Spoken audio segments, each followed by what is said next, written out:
కథల సమయంకు స్వాగతం. నేను మీ రమ్య. హలో అండి.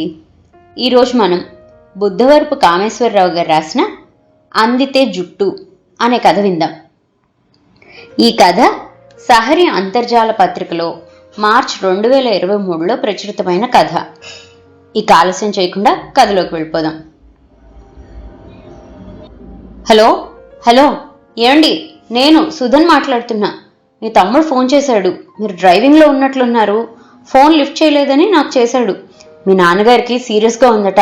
అర్జెంటుగా మనల్ని... సుధా, నువ్వు చెప్పేది ఒక్క ముక్క కూడా వినపడి చావడం లేదు. భార్య మీద విసుక్కున్నాడు మహేందర్ నడుపుతున్న బైక్ ఓ పక్కన ఆపి.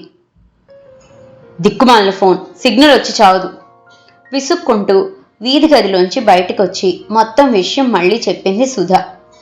10 నిమిషాలు తిరగకుండానే తిరిగి ఇంటికి వచ్చిన మహేందర్ ఓ అరగంటలో సామాన్లు సర్దేసి ఇంటి తాళం చెవి ఎప్పట్లాగే తమ ఎదురింటి నిరంజన్కిచ్చి భార్యతో సహా తన తండ్రి ఉంటున్న రాజమండ్రికి బయలుదేరాడు. 2 రోజులు గిర్రున తిరిగాయి. ఆ రోజు ఉదయాన్నే సెల్ మోగడంతో రాజమండ్రిలో ఉన్న మహేందర్ ఉలిక్కిపడి లిఫ్ట్ చేశాడు. హలో మహేందర్ గారు, నేను నిరంజన్ని మాట్లాడుతున్నాను. సారీ సార్, మీరు అర్జెంటుగా రావాలి. మీ ఇంట్లో దొంగలు పడ్డారు. అసలు విషయం చెప్పాడు నిరంజన్. అదేంటి సార్, తాళం చెవి మీ వద్దనే కదా ఉంది? అనుమానంగా అడిగాడు. ఇప్పుడు కూడా నా దగ్గరే ఉంది. ముందు మీరు వెంటనే రండి, పోలీస్ రిపోర్ట్ ఇవ్వాలి చెప్పి ఫోన్ పెట్టేశాడు నిరంజన్. వెంటనే భార్యతో సహా రామచంద్రపురం తిరుగు ప్రయాణమయ్యాడు మహేందర్. ఓ 2 గంటల తర్వాత మహేందర్ కంప్లైంట్ ఆధారంగా అతని ఇంటికి చేరుకున్న సిఐ జయసింహ అక్కడి పరిసరాలను నిశితంగా గమనించి వాళ్ళు చెప్పిన విషయాలు సేకరించి, సి మిస్టర్ మహేందర్, ఇంట్లో ఏమేం పోయాయో చెప్పండి అడిగాడు. సార్, ఓ 4 తులాల బంగారం, 2,70,000 రూపాయలు క్యాష్, ఇంకా కొన్ని వెండి వస్తువులు చెబుతూ రాసిన జాబితా అందించాడు మహేందర్. ఓకే, మీకు ఎవరి మీదైనా అనుమానంగా ఉందా? మీరు ఇంట్లో లేరన్న విషయం ఎవరికి తెలుసు? మా పని మనిషి పార్వతికి, పాలు పోసే రాజుకి, పేపర్ వేసే కుర్రాడికి తెలుసుంటుంది సార్. సరే, వాళ్ళ వివరాలు ఇవ్వండి. ఇంకా ఎవరి మీదైనా అనుమానం ఉంది సార్? నిరంజన్ మీద. ఎందుకంటే ఇంటి తాళం చెవి అతని వద్దే ఉంది. ఈ మధ్య చాలా మంది వద్ద అప్పులు చేసినట్లు కూడా తెలిసింది చెప్పాడు మహేందర్. అవును సార్, నాకు గుర్తుకొచ్చింది. మొన్ననే నిరంజన్ భార్య లత నేను కొత్తగా చేయించుకున్న జిగిని నగ ధర గురించి కూడా అడిగింది. భర్తకు వంత పాడింది సుధా. మరి అంత అనుమానం ఉన్నప్పుడు తాళం చెవి అతనికి ఎందుకు ఇచ్చారు? అతను అందితే జుట్టు పట్టుకునే రకం అని అప్పుడు మాకు తెలియదు కదా సార్. సరే, త్వరలోనే నిందితులను పట్టుకుందాం. మేం కబురు పంపినప్పుడు స్టేషన్కి రండి చెప్పి అక్కడి నుండి బయలుదేరి ఎదురింటి నిరంజన్ ఇంటి వద్దకు చేరుకున్నాడు సిఐ జయసింహ. ఆ ఇంటి చుట్టుపక్కల పరిశీలనగా చూసిన సిఐకి కొన్ని వస్తువులు కనిపించాయి. వాటిని జాగ్రత్త చేయమని కానిస్టేబుల్కి ఇచ్చి నిరంజన్ని ప్రశ్నించడానికి లోపలికి వెళ్ళాడు. సి మిస్టర్ నిరంజన్, ఆ దొంగతనం నువ్వే చేశావని క్లియర్గా తెలుస్తుంది. మర్యాదగా ఆ సొత్తు ఎక్కడ దాచావో చెప్పు. శిక్ష తగ్గించే ఏర్పాట్లు చేస్తా. సార్, నేను అలాంటి వాణ్ణి కాను సార్. చాలా గౌరవనీయమైన కుటుంబం మాది. ఇది ప్రతివాడు చెప్పేదే కానీ అసలు ఏం జరిగిందో చెప్తాను విను.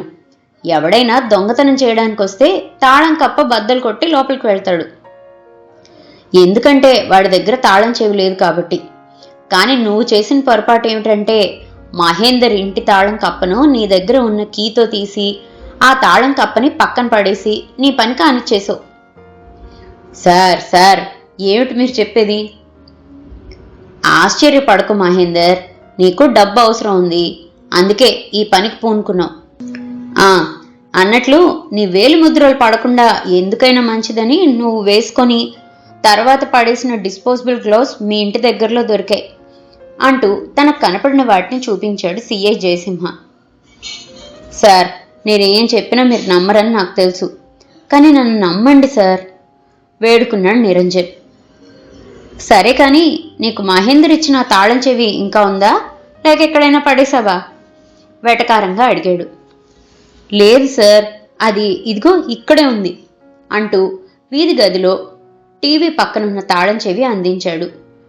దాన్ని ఓసారి పరిశీలనగా చూసి జాగ్రత్త చేయమని చెప్పి కానిస్టేబుల్కిచ్చి లోతుగా విచారణ చేయడానికి నిరంజన్ దంపతులను జీపెక్కించాడు సిఐ.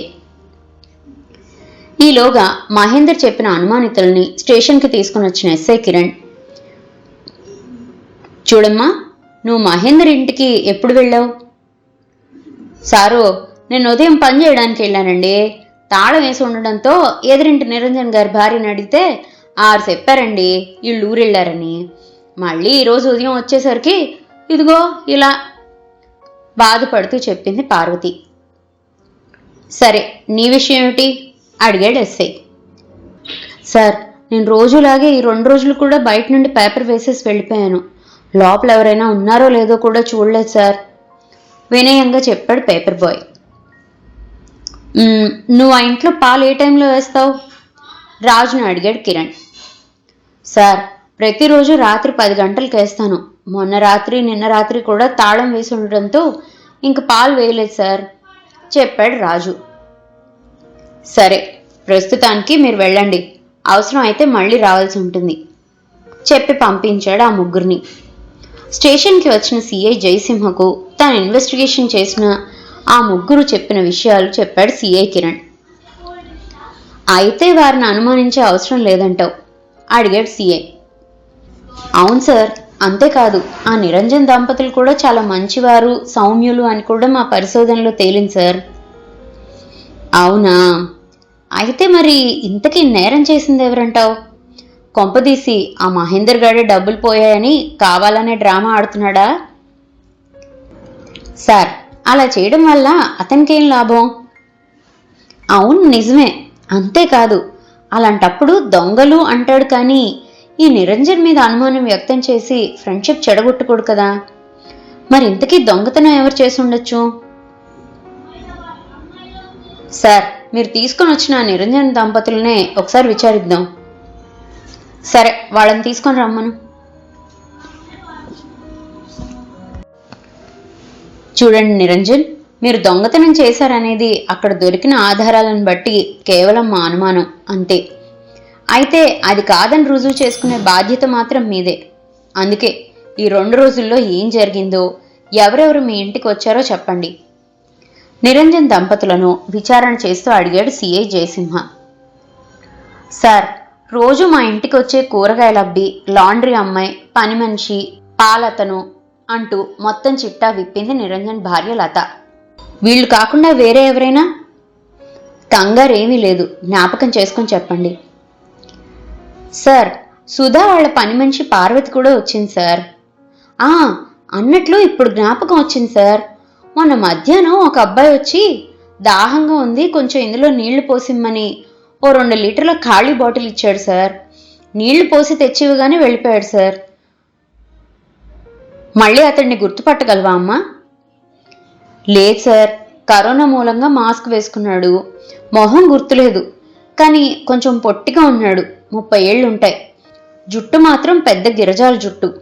ఇంతకుముందు ఎప్పుడూ చూడలేదు. సరే నిరంజన్, ప్రస్తుతానికి మీరిద్దరూ వెళ్ళండి, అవసరం అయితే కబురు పంపుతాం. ఆ రోజు రాత్రి. ఏమిటయ్యా కిరణ్, సింపుల్గా తేలుతుందనుకుంటే ఈ కేసు ఇంత కాంప్లికేట్ అయ్యింది. ఈలోగా ప్రాపర్టీ రికవరీ కోసం మన చుట్టుపక్కల బంగారం కొట్ల వద్ద నిఘా ఉంచు. సరే, మనం తెచ్చిన తాళం చెవి, ఆ గ్లౌజ్ కూడా ఒకసారి తీసుకొనిరా. అలాగే తెస్తాను సార్ అంటూ అవి తీసుకొని వచ్చి సిఐకి ఇచ్చి, సార్, ఇంకో విషయం, మన ఇన్వెస్టిగేషన్లో ఒక విషయం మర్చిపోయాను సార్. వాట్? ఏమిటది? సార్, మహేందర్ భార్య ఆ రోజు ఉదయం బయటకు వచ్చి తన భర్తతో ఫోన్లో మాట్లాడింది. అదే రోజు మధ్యాహ్నం నిరంజన్ ఇంటికి ఓ గిరజాల జుట్టువాడు నీళ్ల కోసం వచ్చాడు. వాటి మధ్య ఏదైనా లింక్ ఉందేమో చూడాలి sir. Yes, you are right. ఆ కోణంలో కూడా ఎంక్వైరీ చేద్దాం. ఇదిగో ఈ గ్లౌజ్, ఈ తాళం చెవి ఓసారి వాసన చూడు. అవును సార్, మీరు చెప్పింది కరెక్ట్, వాసన వస్తుంది. సరే, రేపు ఉదయం ఒకసారి మహేందర్ ఇంటి పరిసరాలకు వెళ్ళి లత చెప్పిన పోలికలు ఉన్నవారు ఎవరైనా ఉన్నారేమో ఓసారి చూడు. Okay sir, good night. రాత్రంతా తీవ్ర ఆలోచనలో మునిగిపోయిన సిఐ జయసింహకు ఓ పరిష్కారం దొరికింది. మర్నాడు ఉదయం సిఐ జయసింహ సూచనల మేరకు నిరంజన్ ఇంటి పక్కన కన్స్ట్రక్షన్లో ఉన్న ఓ ఇంట్లో తాపీ పని చేస్తున్న ఓ 4 వ్యక్తులను స్టేషన్కి తీసుకొని వచ్చాడు ఎస్ఐ కిరణ్. ఈలోగా స్టేషన్కి వచ్చిన సిఐ జయసింహ అందులో గిరజాల జుట్టుతో ఉన్న ఒకడిని, నీ పేరు చెప్పు, మర్యాదగా దొంగిలించిన డబ్బు ఎక్కడ దాచావో చెప్పు, లేకపోతే ఎలా చెప్పించాలో మాకు తెలుసు అడిగాడు వాడి కళ్ళల్లోకి సూటిగా చూస్తూ. అయ్యా, నా పేరు నారాయణ, నేను అసమంటివాడిని కాను వినయంగా చెప్పాడు.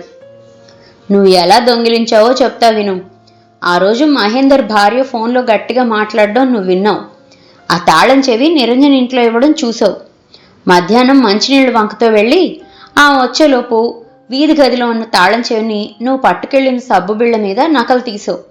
దాంతో డూప్లికేట్ తాళం చెవి తయారు చేయించి మర్నాడు రాత్రి గ్లౌజ్ వేసుకొని దొంగతనం చేసి నిరంజన్ మీదకి అనుమానం వచ్చేలా వాటిని ఆ ఇంటి దగ్గరలో పడేశావు, అంతేనా? దొంగతనం చేసిన విధానం ఊహించి చెప్పాడు సిఐ. సత్య ప్రమాణకంగా చెప్తున్నా సార్, నాకేటి తెలదు. అంతేకాదు సారు, నేను ఈ పొద్దే పనిలోకి వచ్చా. కిరణ్, ఎవరినైనా పంపించి ఆ నిరంజన్ భార్యను తీసుకొని వచ్చి వీడిని చూపించు, అంతవరకు వీడిని లోపల పడే అని ఎస్ఐ కిరణ్కి పురమాయించాడు సిఐ. కాసేపటికి ఏదో అనుమానం వచ్చి సెల్లో ఉన్న ఆ 4 మరోసారి పరీక్షగా చూసిన సిఐ తిరిగి తన సీటు దగ్గరకు వచ్చి, కానిస్టేబుల్స్, మీరు వెంటనే వెళ్ళి మన ఊర్లో ఉన్న అంటూ రహస్యంగా చెప్పాడు. ఓకే సార్ అంటూ ఆ పని మీద బయటకు వెళ్లారు 2 పోలీసులు. ఆ రోజు సాయంత్రం, మిస్టర్ మహేందర్, ఇవిగో మీ నగలు, ఇది మిగిలిన క్యాష్, ఓ 10,000 అప్పుడే ఖర్చు పెట్టేశాడు. ఇవన్నీ కొన్ని ఫార్మాలిటీస్ అయిన తర్వాత ఇస్తాం మహేందర్ దంపతులకు చెప్పాడు సిఐ జయసింహ. ఇంతకీ దొంగెవరు సార్? మా నిరంజన్ కాదు కదా? కాదు, కానీ వాళ్ల వల్లనే దొంగ దొరికాడు, అది మీ అదృష్టం. అయితే మీరు నిరంజన్ని అనుమానిస్తున్నట్లు ఆయనకు చెప్పలేదులేండి, మీ స్నేహం కొనసాగించండి. Thank you sir, thank you. సరే, ఇంతకీ దొంగతనం చేసింది? నిరంజన్ ఇంటి పక్కనే కన్స్ట్రక్షన్లో ఉన్న బిల్డింగ్లో పనిచేస్తున్న గోవింద్ అనే ఓ తాపీ పనివాడు. ఏదేమైనా ఇలాంటి విషయాలు ఫోన్లో మాట్లాడేటప్పుడు నెమ్మదిగా చెప్పాలమ్మా, నలుగురికి తెలిసేలా బయటకొచ్చి గట్టిగా అరవడం కాదు. సుధను సున్నితంగా మందలించాడు సిఐ జయసింహ. వాళ్ళు వెళ్ళిన తర్వాత సిఐ గదిలోకి వచ్చిన ఎస్ఐ కిరణ్, సార్, దొంగతనం చేసింది గిరజాల జుట్టుతో ఉన్న ఆ నారాయణ కాదని, మామూలు కటింగ్తో ఉన్న ఈ గోవింద్ అని ఎలా నిర్ధారించారు సార్? నిరంజన్ భార్య వచ్చి ఆ నీళ్ల కోసం వచ్చిన అబ్బాయి ఈ నారాయణ కాదు, వాడింత పొడుగు లేడని చెప్పడంతో మరోసారి ఆలోచించాను. అంతేకాదు, నారాయణ కూడా ఈరోజు ఉదయాన్నే వచ్చాను అని చెప్పాడు. మరి అదే రుజువైతే నా అంచనా ప్రకారం ఈ 4 ఒకడు దొంగ. కానీ వాడెవడు? పట్టుకోవడం ఎలా? మరి ఆ దొంగను ఎలా పట్టుకున్నారు సార్? దొంగ చాలా తెలివైనవాడు. అయితే తనను గుర్తుపట్టకుండా ఆ గిరజాల జుట్టును కటింగ్ చేయించి ఉండొచ్చు. అదే అనుమానం వచ్చి మన ఊర్లో ఉన్న బార్బర్ షాపుల వారిని రమ్మని కబురు చేశాను. అలాగే మసీద్ దగ్గర ఉండే డూప్లికేట్ తాళాలు చేసే మస్తాన్ని కూడా రమ్మని కబురు పంపాను. ముందు ఆ గోవింద్ గారు ఒప్పుకోలేదు, కానీ నిరంజన్ భార్య, బార్బర్, మస్తాన్లు వీడిని గుర్తుపట్టడం వలన, అలాగే మనం ఇవ్వబోయే ట్రీట్మెంట్కి భయపడి మొత్తం చెప్పేశాడు. అర్థమైంది సార్, మీరు ఊహించిన విధంగానే దొంగతనం చేసిన ఆ గోవింద్ గాడు ఎందుకైనా మంచిదని నిరంజన్ భార్య తన గిరజాలను గుర్తుపట్టకుండా జుట్టును కటింగ్ చేయించుకున్నాడన్నమాట. అంతేకాదు, ఆ దొంగ సొత్తుతో పారిపోతే అంతా తననే అనుమానిస్తారని ఏమీ ఎరగనట్లు పనిలోకి రావడం కూడా. అమ్మో, ఇన్ని తెలివితేటలు ఉన్నవాడిని అసలు బయట తిరగనివ్వకూడదు సార్, అర్జెంటుగా లోపలేసేయాలి. మరింకే, ఛార్జ్ షీట్ ఫైల్ చేయి. Okay sir. ఇదండి బుద్ధవరపు కామేశ్వరరావు గారు రాసిన అందితే జుట్టు అనే కథ.